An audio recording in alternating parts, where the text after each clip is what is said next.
just an area with old idols. What are you even scared of?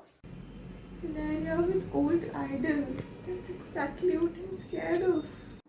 No one's stopping you from waiting here outside, in the dark, with the crickets, spiders, and ants.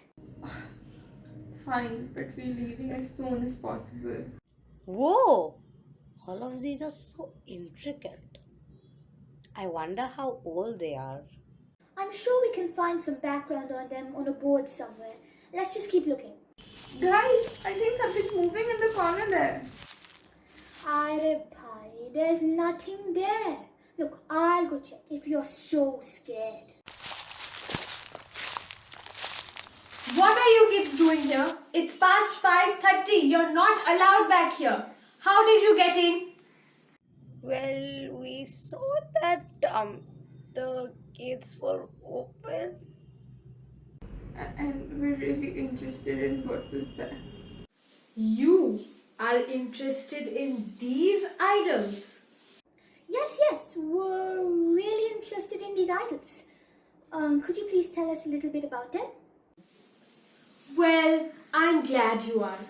It's rare to see people show any sort of interest in our rich cultural heritage. What do you want to know? What even is this place? I'm getting deja vu. I think I've seen this idol somewhere. Ah, this specific idol is from this year's 24 Parganas Pandal. You might have seen it while visiting the pandals during the pujos. So it's a remake. No, it's the original idol. Weren't the idols submerged during the Visarjan? This museum is dedicated to preserve the art and culture of Kolkata's Durga Pujo. It used to be a warehouse, but it was converted into the Ma Phire Elo Museum in 2012. And, as the name suggests, it's to allow visitors to maintain their connection with Ma Durga all year instead of just 4 days. You know, that's such a great concept. My mother always complained how hard it was to visit all the big pandals every year. Yes, it preserves the work of the millions of artisans who spend months carving and painting these idols. Forget about visiting big pandals. Imagine how helpful this is to the environment. Every year, we spread so much water pollution by immersing idols during Visarjan.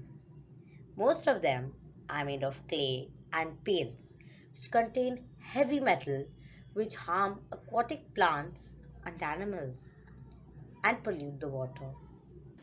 Yes, that too. It truly ruins the recreational service the CIT tried to establish through the Rabindra Sarovar. What's the CIT? It is the Calcutta Improvement Trust. Years ago, the CIT acquired about 200 acres of marshy land. Their aim was to develop this area for residential and recreational use. Along with plans of improved roads and building apartment complexes, a plan for creating an artificial lake was also made. It later came to be known as the Thakuria Lake, which was then finally changed into the Rabindra Sarovar as a tribute to Tagore. The area around this lake slowly developed into gardens, complexes, children's parks. This specific museum was inaugurated in 2012 and is now funded by the West Bengal government. I have been the caretaker of this museum since 2013. Wow! So you must have seen a lot of people while working here, right? Yes, of course. Every day I see families, parents, grandparents, children walking around the lake. Some bring cycles and other games to play with. It's forming a community of its own, giving so many people a chance to come together. Hey, but why don't more people know about this place? These artworks and idols are absolutely stunning. They deserve to be appreciated, right? This museum is, in a way, Kolkata's secret. I think what makes Durga Puja special is the fact that it comes only once a year and people get to enjoy themselves for a week and then it's over.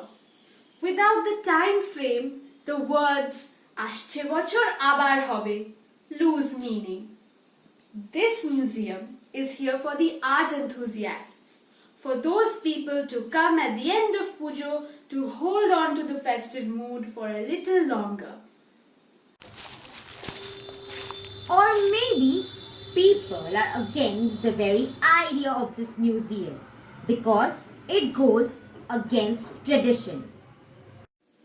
This is Mr. Das, the security guard, who is apparently not doing his job very well. He has some opinions about this museum. Our traditions state that we must immerse the goddess in the Ganga. It signifies her returning home. The fact that the idols are being collected at one place for the people to look at just goes against the idea. We are preventing her from returning to Mount Kailash. It is a sin to do so. But don't you think this museum makes Durga Puja accessible to so many more people? Not everyone can afford to go pandal hopping or even look at pandals from outside. Accessible? Yes. But at the cost of our values and rituals. Bisorjon is a part of our rituals that we're supposed to perform during Durga Puja. Can you imagine Pujo without Anjali or Sondhi Pujo? But as times evolve, rituals must too. At this point in time, we are facing great threats to nature and mankind because of pollution. The same water which is used for domestic purposes like cooking and cleaning is being contaminated with dangerous chemicals. Exactly. Following rituals at the cost of thousands of lives only indicates that we must change our rituals too. This is where I agree with these children. You talk about rituals and traditions, but look at your own Sarovar. People don't even immerse idols here, but it is already so polluted. Imagine the state of the Ganga. The Rabindra Sarovar was known for its beauty and migratory birds. The number of migratory birds has decreased drastically in the last few years. The Sarovar was also known for its huge variety of fishes, but those have also reduced due to pollution. I understand both of your viewpoints. This museum aims to incorporate both environmental consciousness as well as preserve our rituals. Here, we show the importance of water in our culture.